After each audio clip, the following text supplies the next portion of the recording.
Aren't you just having fun in the Diablo 4 beta and nothing ever goes wrong, right? It's all just smooth sailing. Oh. Oh no. Oh no. Oh no!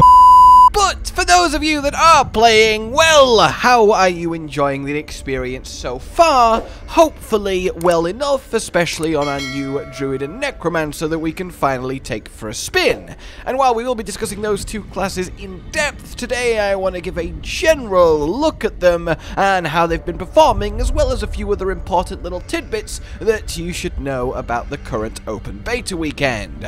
The first and foremost of said tidbits is that we did get a set of patch notes based on the last beta weekend that have fixed and changed a couple of specific issues, if you are wondering. It looks a lot like this, and of course the highlight to take away is Ashava's spawn timer actually being reliable now. You'll be able to face her on the 25th at 10 AM, 12 PM, and 10 PM PDT, which is awesome and definitely something you really should be doing, as not only do you get huge amounts of quality legendary loot when you kill it, the experience itself is fantastic and it is very, very difficult. In fact, so far, it has killed 4,230,000 players in its time alive, which is, haha, yeah. And to be fair, the Butcher has claimed nearly 600,000 lives, the Butcher being a secret random spawn boss that can attack you out of nowhere, and it is the Butcher. Will drop his cleaver,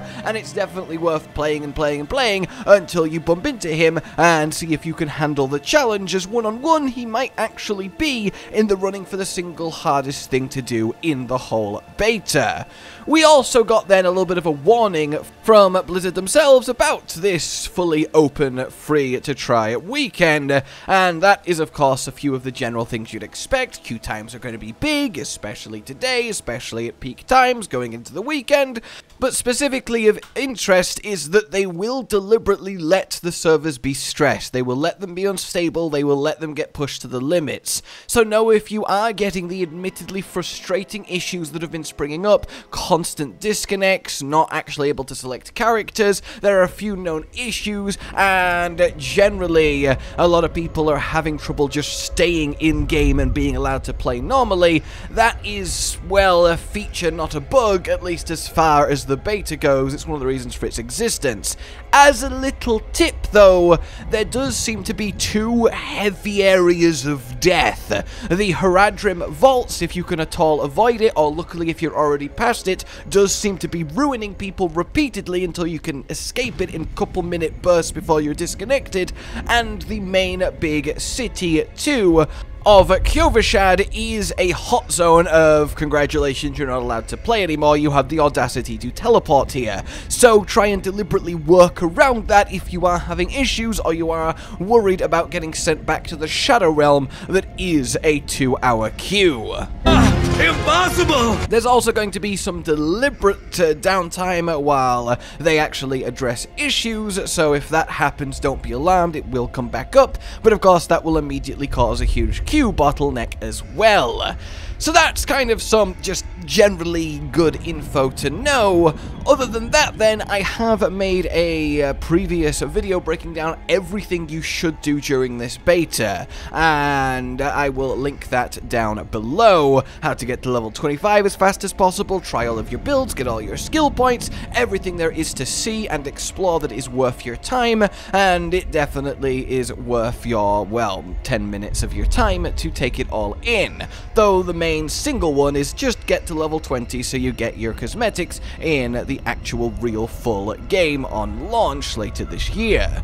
Past that, a little extra mention that do definitely go out your way to complete the dungeons that reward codex powers for your class. A lot of these can be key to actually seeing how strong they can be with particular builds and setups, and while we're in beta with Nothing Matters, just kind of go crazy with it. You can make your rare yellow gear into legendary gear with the power, at the aspect imprinter in the cities that have one. Of course, there's one in the main big boy, and this lets you really amp up your strength without having to farm a actual legendary drop in every single slot.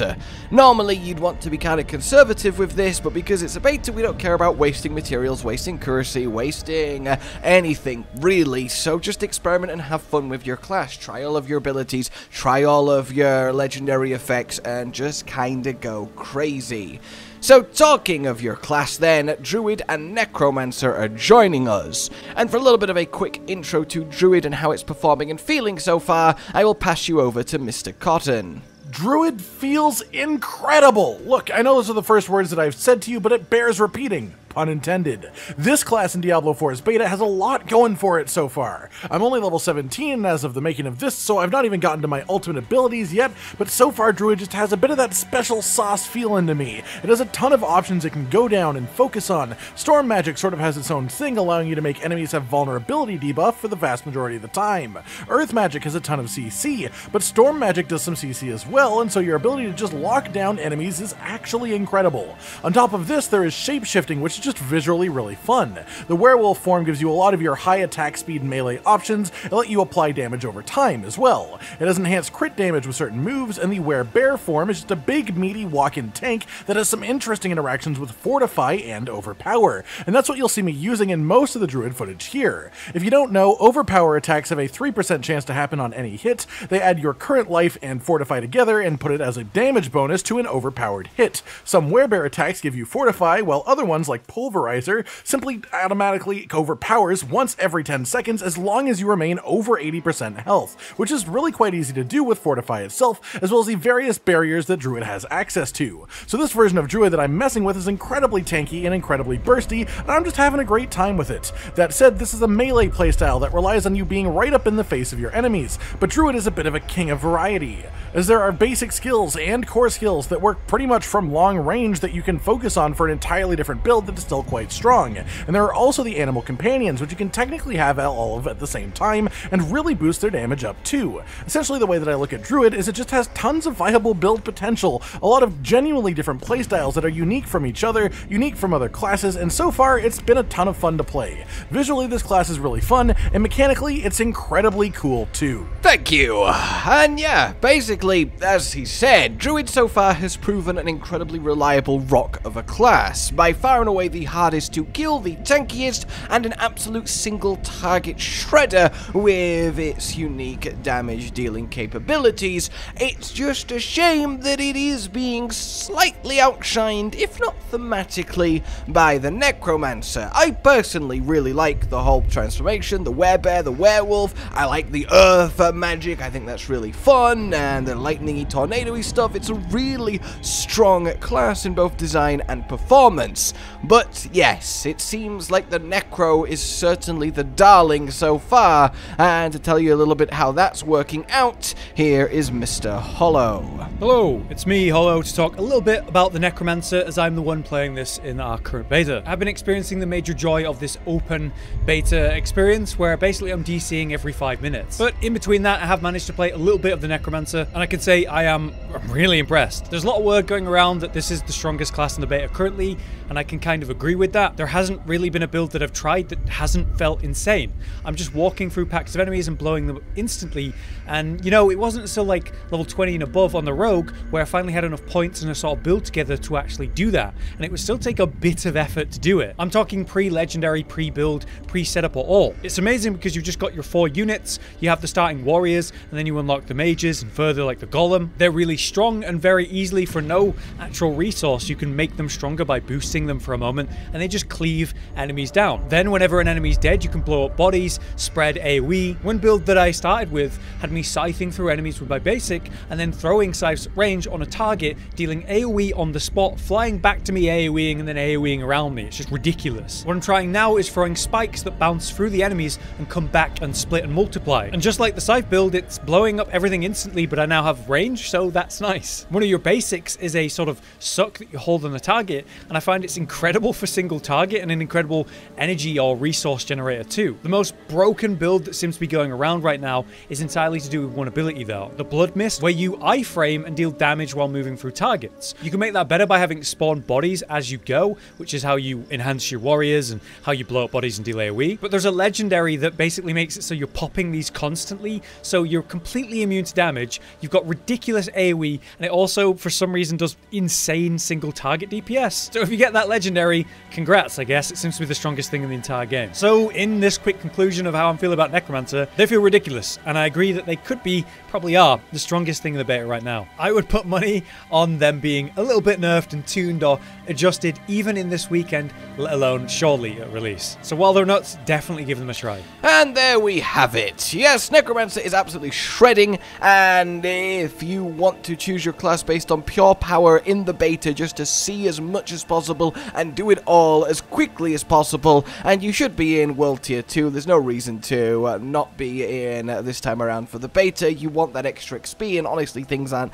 difficult enough to warrant being on Tier 1, and Necromancer will make that journey even smoother. It really is potent, it is fun, all the playstyles do seem strong, and it seems perhaps even a little bit overtuned with a couple of highlight moves that are really sort of, I mean, I'm going to call them dumb.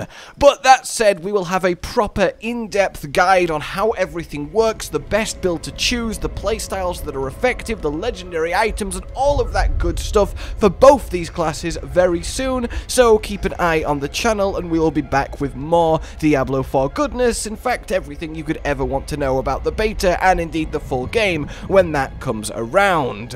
Without further ado then, I will let you get back to either playing, queuing, or disconnecting on repeat. And in all of those, I wish you the best of luck, and the best of times. For now then, like if you enjoyed this, subscribe and hit the bell for more. Consider supporting the future of the channel on Patreon down below, and until we meet again, a goodbye. Josh, Cotton, and Hollow with the videos, dropping the humor like a hammer on your tippy toes, bringing entertainment on a daily arrangement to take our insanity and turn it into entertainment. Yes, I said entertainment twice, to reiterate that it is nice to look into your faces on a mostly daily basis when you let us in your homes to make the whole world a stage. Goodbye.